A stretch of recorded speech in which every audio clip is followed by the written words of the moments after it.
Line का ये second video है जिसमें हम देखेंगे रेडिएशन, कंडक्शन, कन्वेक्शन और एडवेक्शन।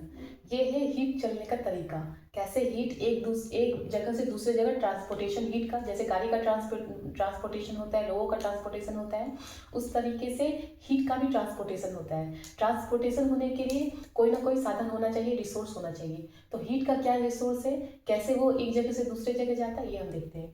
पहली बात है कि हमने देखा कि एक जगह से दूसरे जगह सन से लेकर अर्थ तक रेडिएट होता है और फिर अर्थ से लेकर के स्पेस तक हीट चलता है। अब ये कैसे चलता है, पहली चीज है रेडिएशन। हमने देखा रेडिएशन क्या होता है, जब सन से क्या हो गया, एक रे के रूप में अर्थ तक हीट आता है, जो सोर्स ऑफ एनर्जी है। वो दो तरीके का होता है। इंसोलेशन, इंसोलेशन मतलब क्या हुआ, सन से अर्थ की एनर्जी गया, ये होता है इंसोलेशन, ये रेडिएशन होता है।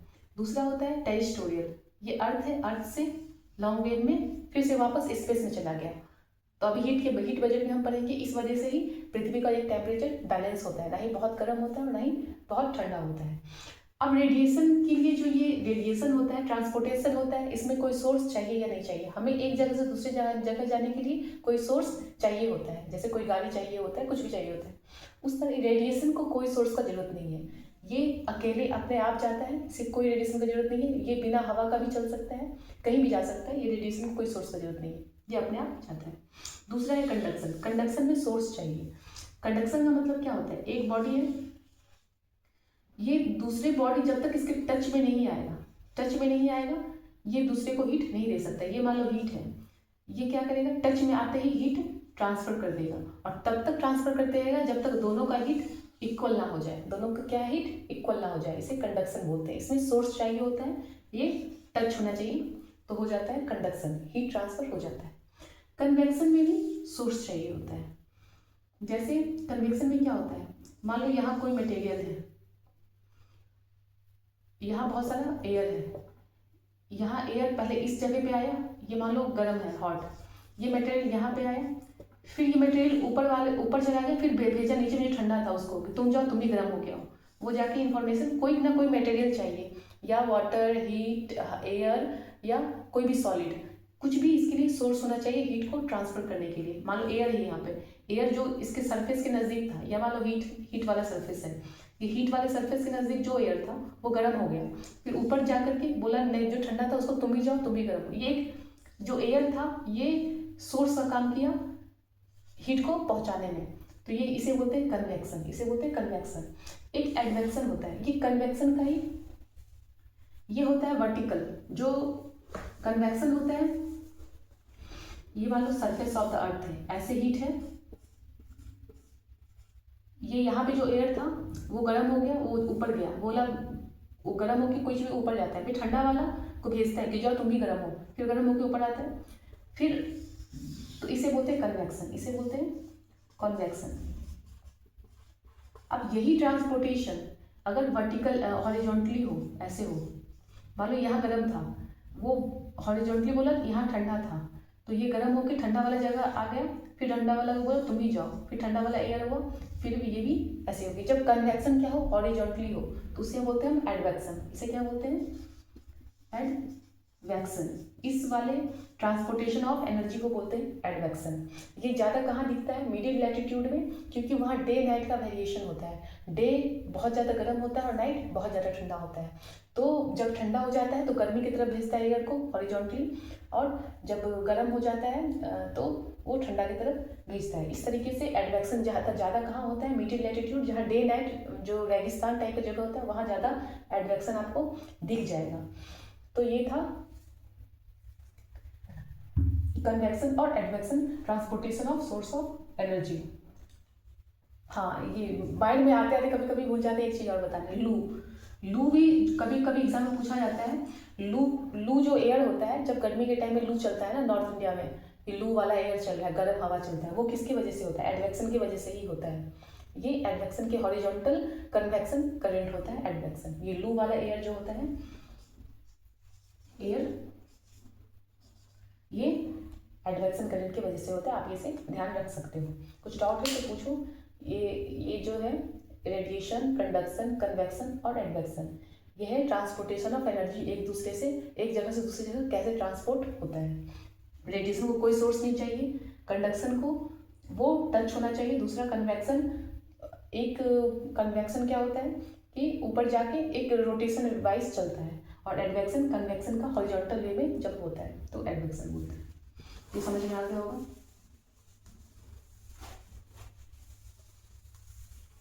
अब हम नेक्स्ट देखेंगे। इस बुक में बहुत ज़्यादा दिया हुआ है और इसे हम बहुत अच्छे से कम टाइम में समझ लिए। टेरेस्ट्रियल रेडिएशन क्या होता है ये तो समझ में आ गया, जब अर्थ से चला जाता है, तो और इसमें कुछ नहीं है।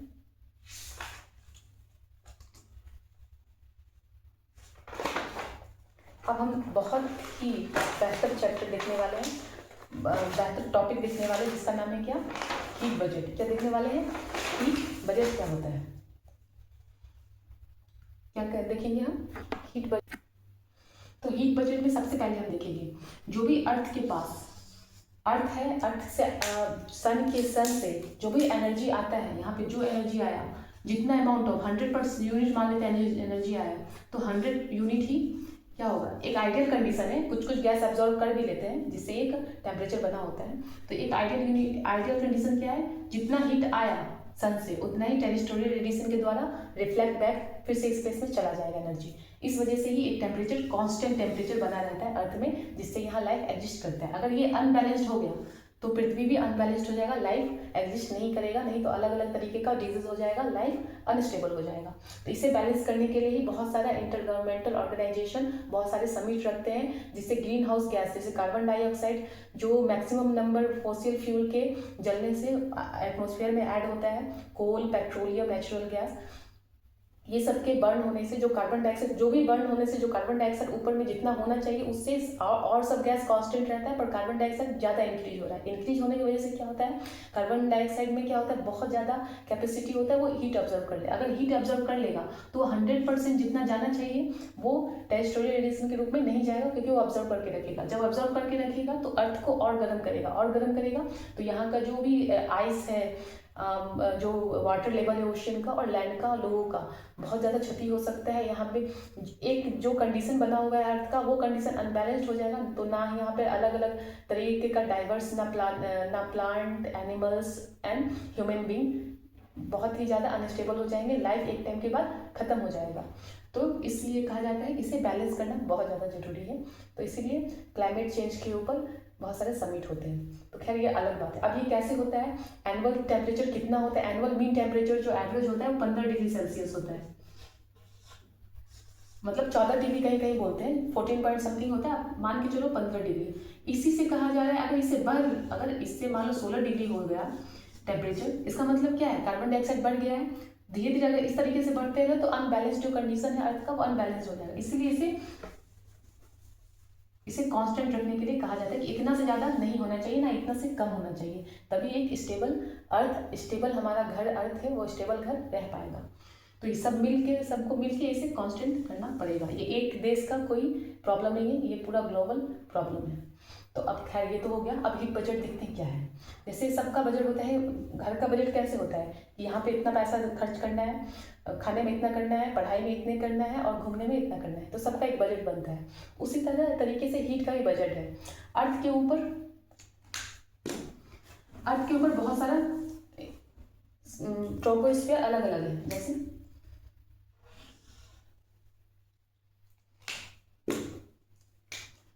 ये मान लो अर्थ है, अर्थ पे क्या क्या है, कहीं आइस कैप है, कहीं आइस है, कहीं पहाड़ है, कहीं कॉन्टिनेंट है, कहीं ओशन है, ठीक। तो उसके कहीं पर हाई लेटीट्यूड है, कहीं लो लेटीट्यूड है, और रोटेशन इस तरीके से होता है अर्थ का। तो इसका जो वेरिएशन है लैंड में और अलग अलग जो सरफेस है इसका, इस वजह से इसका बजट रखा गया है कि हीट बजट क्या होना चाहिए, कौन कितना एब्जॉर्ब करता है। यहाँ एटमॉस्फेयर में भी है, और एटमॉस्फेयर में भी क्या है, वाटर वेपर है, डस्ट पार्टिकल और डिफरेंट गैसेस, एक गैस नहीं, डिफरेंट गैसेस। अब सबका कैपेसिटी जो होता है रेडिएशन को एब्जॉर्ब करने का वो अलग अलग होता है। कुछ गैस ज़्यादा एब्जॉर्ब कर लेते हैं, कुछ गैस नहीं, जैसे कार्बन डाइऑक्साइड और मीथेन कार्बन डाइऑक्साइड से भी ज़्यादा एब्जॉर्ब करता है, क्योंकि पर मीथेन बहुत ज़्यादा है नहीं एटमॉस्फेयर में, इसलिए उतना उस पर ध्यान नहीं दिया जाता है। मीथेन और कार्बन डाइऑक्साइड ये बहुत ज़्यादा एब्जॉर्ब कर लेते हैं हीट को। तो इस पर ज़्यादा ध्यान दिया जाता है क्योंकि बहुत ज़्यादा जल्दी जल्दी फैल रहा है ऊपर में।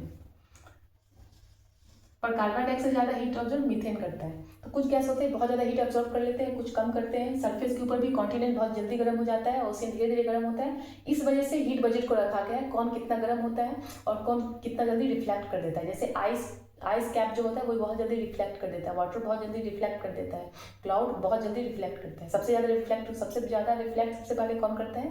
क्लाउड जो होता है वो बहुत जल्दी जो रेडिएशन है उसे रिफ्लेक्ट करके वापस भेज देता है। उसके बाद कौन करता है? आइस कैप, उसके बाद वाटर। इस तरीके से आप डिक्रीजिंग ऑर्डर इंक्रीजिंग ऑर्डर में रख सकते हो। सबसे ज़्यादा रिफ्लेक्ट करता है आइस, उसके बाद सबसे ज़्यादा रिफ्लेक्ट करता है क्लाउड्स, उसके बाद आइस, उसके बाद वाटर।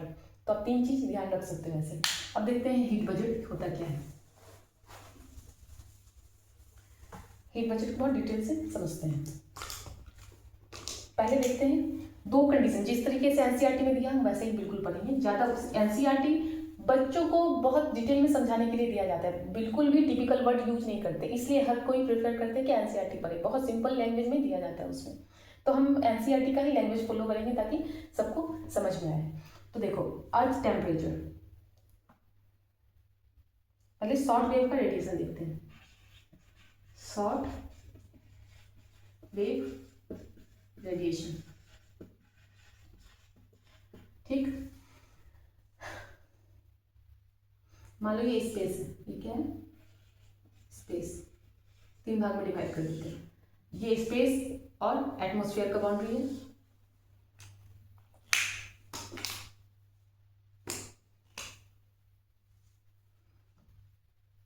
ये एटमॉस्फेयर है, ये अर्थ है। ये क्या है? अर्थ का सरफेस है, अर्थ सरफेस ऐसे कर लेते हैं, अर्थ सरफेस। यहाँ मान लो 100% ऑफ एनर्जी आया, यहाँ क्या आया? 100 यूनिट आया सन से, 100 यूनिट आ गया। 100 यूनिट आने के बाद क्या होगा? यहाँ पे क्लाउड होगा, कहीं पे क्या होगा? ये एटमॉस्फेयर में, यहाँ पे क्लाउड। ये क्या है? क्लाउड्स। क्लाउड्स क्या करते हैं? जितना आया एनर्जी उसका 27% रिफ्लेक्ट बैक कर देते हैं, 27%, ठीक। और सरफेस में जो आइस कैप है, वो कितना रिफ्लेक्ट कर देता है? 2%, 29% हो गया। और 6% स्कैटर्ड हो जाता है। यहाँ पे जो एटमॉस्फेयर था उससे 6% क्या हो गया? स्कैटर्ड। 6% क्या हो गया? स्कैटर्ड। तो टोटल 27, बिल्कुल मैथमेटिक्स है, बिल्कुल मैथमेटिक्स की तरह देखेंगे। तो ये क्या हो गया? 27 + 2 29 और 6 35।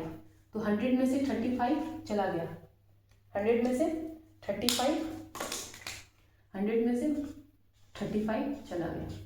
सिंपल, ठीक। अब देखो,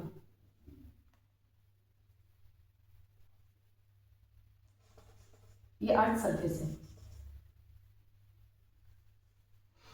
जो पार्टिकल का स्कैटर्ड होता है वो दोनों तरफ से होता है। कुछ रे स्कैटर्ड कर देता है स्पेस के साइड में और कुछ अर्थ के साइड में स्कैटर्ड करता है। 6% स्पेस के साइड में स्कैटर्ड करते हैं। स्कैटर्ड मतलब लाइट का टूटना। पार्टिकल जो भी एटमॉस्फेयर में होता है लाइट को तोड़ देता है, तो तोड़ के 6% वापस स्पेस में भेज देता है, स्कैटरिंग हो जाता है लाइट का। और 17% अर्थ के पास आ जाता है। 17% कहाँ आ जाता है? अर्थ के पास, स्कैटर्ड रेडिएशन।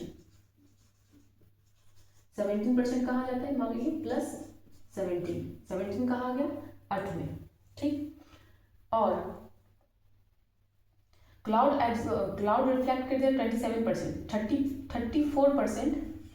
34% डायरेक्ट अर्थ एब्जॉर्ब कर लिया, 70 + 34। और एटमॉस्फेयर जो एब्जॉर्ब किया, एटमॉस्फेयर में जो पार्टिकल था वो स्कैटर्ड कर दिया 6% स्पेस में, 70% अर्थ एब्जॉर्ब कर लिया। और 14% अपने आप कौन रख लिया? अर्थ अपने आप रख लिया। तो मतलब 100 में से 35 गया तो कितना बचा? 65 में से 14, 65 में से 14 क्या किया? अर्थ एब्जॉर्ब कर लिया। तो 14 माइनस कर दो इसमें से, कितना बचा 51%। मतलब अभी अर्थ के पास कितना आया है टोटल 51%। इतना दूर का बजट समझ में आ गया होगा। ठीक, अब नेक्स्ट देखो क्या होता है। अभी तक अर्थ के पास कितना है 51%। 51% अर्थ तक पहुंच गया है। 14% एटमॉस्फेयर के पास है। 14% कहाँ है, एटमॉस्फेयर के पास है। ठीक, अब ध्यान से देखो, बहुत दिक्कत होता है ये समझने में, बहुत मुझे टाइम लगा है। आप ध्यान से देखो, अब यहाँ पे देखते हैं हम लॉन्ग वेव रेडिएशन। अब अर्थ से कैसे वापस जाएगा, long wave radiation. Long wave radiation बहुत ध्यान से, एक बार दो बार समझना ध्यान से। लॉन्ग वेव रेडिएशन क्या हुआ, ये अर्थ था, अर्थ सरफेस, यहाँ पे कितना अभी है 51%। अब ये जाएगा कैसे, 51% वापस कैसे जाएगा, ये देखो। तो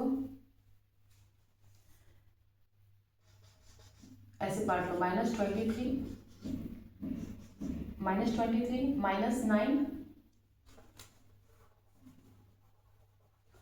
-9 और -19, सबको ऐड करने पर कितना आएगा, ये हो जाएगा 10, 28 प्लस 23 51 को इस तरीके से डिवाइड करिए। क्यों डिवाइड करिए अभी देखेंगे। अब 23 माइनस क्यों हो गया, क्योंकि यहां से 17% डायरेक्ट स्पेस में चला गया। अभी इसको डिवाइड कर लेते हैं, ये स्पेस, ये एटमॉस्फेयर,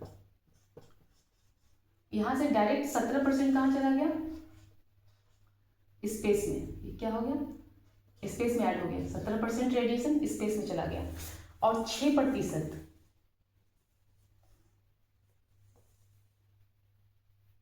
कहाँ चला गया, एटमॉस्फेयर में। कहाँ, एटमॉस्फेयर में कितना 6%। तो 17 + 6 23। अभी डायरेक्ट यहाँ से 23% निकला, 23 में से 6 क्या कर लिया, 6% एटमॉस्फेयर एब्जॉर्ब कर लिया और बाकी का 17% डायरेक्ट चला गया किसमें, डायरेक्ट चला गया स्पेस में। इतना कैपेसिटी नहीं था एटमॉस्फेयर के पास कि वो टोटल 23% को एब्जॉर्ब कर लेता। इतना कैपेसिटी नहीं था एटमॉस्फेयर के पास कि टोटल वो 23 को एब्जॉर्ब कर लेता, इसलिए 6% एब्जॉर्ब कर पाया और 17% जो टेरेस्ट्रियल रेडिएशन था, लॉन्ग वेव रेडिएशन था, वो 17% डायरेक्ट चला गया एटमॉस्फेयर में। ठीक, प्लस अब 9% का क्या होगा, 9% कन्वेक्शन। यहाँ जो एयर होता है वो क्या होता है, उड़ के जाता है, तो वो जो एनर्जी, जिस एनर्जी से गर्म हो जाता है एयर, उसको बोलते हैं हम कन्वेक्शन। तो ये कन्वेक्शन के रूप में जो एनर्जी ऊपर चला गया, ये एटमॉस्फेयर में चला गया। +9 किस में चला गया, एटमॉस्फेयर में। ठीक, और 19% का क्या हुआ, 19% होता है कंडेंसर। ये होता है latent heat energy. Latent heat का मतलब क्या होता है, जब कोई चीज मान लो सरफेस के पास गर्माहट के कारण गर्म हो गया, कोई पार्टिकल गर्म हो गया, फिर ऊपर जाके ठंडा हो गया। ठंडा होने के बाद जो एनर्जी वो छोड़ा, ठंडा तभी कोई चीज़ हो सकता है जब एनर्जी वो रिलीज करेगा। जो एनर्जी वो रिलीज किया वो अंदर छुपाया हुआ था ना अपना, वो एनर्जी क्या छुपाया हुआ था अपने अंदर, पर ऊपर जाके ठंडा हो गया। तो वो ठंडा होगा क्योंकि वो जो छुपा हुआ एनर्जी था वो रिलीज कर दिया। तो वो रिलीज कर दिया एनर्जी में, उसे बोलते हैं कंडेंसेशन एनर्जी। कंडेंस हो गया, जाके ऊपर में कंडेंस हो गया और एनर्जी को छोड़ दिया। तो लेटेंट हीट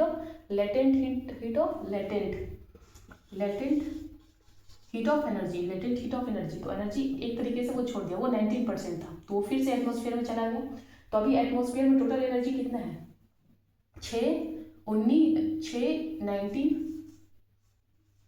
कितना हो गया, 19 + 6 + 9, ये कितना हो गया, ऐड करो, 28 + 6, 28, 19 + 9 कितना हो जाएगा, 28 + 6 34। ये 34 प्लस 14% पहले ही रखा था एटमॉस्फेयर, तो ये क्या हो गया 14, यानी कि 48। फिर से जो एटमॉस्फेयर में टोटल 48% था, फिर से ये स्पेस में ही धीरे धीरे चला जाएगा। स्पेस में ही जो एटमोस्फेयर में था वो फिर से धीरे धीरे लॉन्ग वेव के रूप में माइनस स्पेस में 48% ये चला जाएगा। तो ये था हीट बजट। फिर से देखो, हीट बजट दो तरीके से होगा। एक होता है जो अर्थ से सन से पहले अर्थ के ऊपर आता है। सन से मान लो 100% अर्थ निकला, मतलब सन से 100% हीट निकला। कहाँ से? सन से। 100 में से क्या हुआ, जो क्लाउड था एटमोस्फियर में, वो 27% को डायरेक्ट रिफ्लेक्ट कर दिया। 2% को जो आइस कैप था सरफेस पे वो रिफ्लेक्ट कर दिया। 2% को कौन रिफ्लेक्ट कर दिया? Ice cap. टोटल कितना हो गया? 29%। 6% कौन रिफ्लेक्ट कर दिया? स्कैटर्ड हो गया। जो पार्टिकल था एटमोस्फेयर में वो स्कैटर करके डायरेक्ट भेज दिया, आने से पहले ही स्कैटरिंग हो गया, स्कैटर हो गई, वो स्पेस में चला गया 6%। तो कितना डायरेक्ट रिफ्लेक्ट कितना हो गया? 27 + 2 + 6 35%। बचा कितना? 65%। 65% में से 14% जो है 14% एटमोस्फेयर एब्जॉर्ब कर लेता है। आने वाले रेडिएशन को ही 14% जब आ रहा है रेडिएशन जो इंसोलेशन है तभी 14% कौन रख लेता है? एटमोस्फेयर रख लिया। अब जो उसमें पार्टिकल है, वाटर वेपर है, वो रख लिया। धीरे धीरे वो वापस चला जाता है, वो अलग बात है। 14% रख लिया। उसके बाद उसमें से 17% स्कैटर्ड हो गया। 17% क्या हो गया? स्कैटर्ड होके सरफेस पे आ गया। स्कैटर्ड मतलब लाइट का टूटना। 17% दो तरीके से स्कैटर्ड होता है। पहला स्कैटर्ड 6% रिफ्लेक्ट हो चला गया, स्पेस में स्कैटरिंग हो गया, और 17% स्कैटरिंग अर्थ पे हो गया। स्कैटरिंग मतलब टूट जाना, अलग अलग तोड़ के एनर्जी भेजना। 17% स्कैटर्ड के द्वारा अर्थ पे आ गया। 34% जो बचा रिफ्लेक्शन स्कैटरिंग होने के बाद डायरेक्ट आ गया। तो 34 और 17 कितना हो गया? 51% अभी अर्थ के पास है। 51% अभी अर्थ का। अब इसका 51 का ठिकाना लगाना है, तो कैसे लगाएंगे? 3 तरीके से बांट दो। 23 - 9 19 -19 51 हो जाएगा। 23 - 9 - तीनों को ऐड करो 51। अब 51 कैसे जाता है ये ऊपर, ये देखेंगे। तो 23 में से 17 डायरेक्ट चला गया स्पेस में और 6% एब्जॉर्ब कर लिया एटमोस्फियर। 6% जब वो डायरेक्ट जा रहा था तो 17% गया और 6% एब्जॉर्ब कर लिया एटमोस्फियर। -9 का क्या हुआ? कन्वेक्शन भी एक हीट होता है जो शुरू वाला टेम्परेचर जो भी एयर होता है उसको गर्म करके ऊपर भेजता है। तो कन्वेक्शन के कारण भी ऊपर हीट चला गया एटमोस्फियर में, तो +9 ऐड हो गया एटमोस्फियर में। -19 condensation, latent heat of condensation, मतलब जो भी पार्टिकल था गर्म होकर ऊपर गया, ऊपर जाने के बाद वो रिलीज होकर कंडेंस हो गया। जो हीट रिलीज हुआ वो भी हीट क्या हो गया? एटमोस्फेयर में ऑब्जर्व कर लिया गया, वो था 19%। तो ये सबको ऐड करने के बाद 51% हो गया। तो अब देखो 17% तो डायरेक्ट चला गया था अर्थ से। अब एटमोस्फेयर से कितना प्रतिशत गया? यहाँ पे तुम ऐड करोगे 19 + 6 + 9 34%, और 14% तो पहले ही एटमोस्फेयर इसे एब्जॉर्ब कर लिया था। तो टोटल जोड़ के 48% जो एटमोस्फेयर के पास था वो भी धीरे धीरे रिफ्लेक्ट होकर स्पेस में चला गया। तो ये था हीट बजट। हीट बजट हो गया, बहुत ही कॉम्प्लिकेटेड था।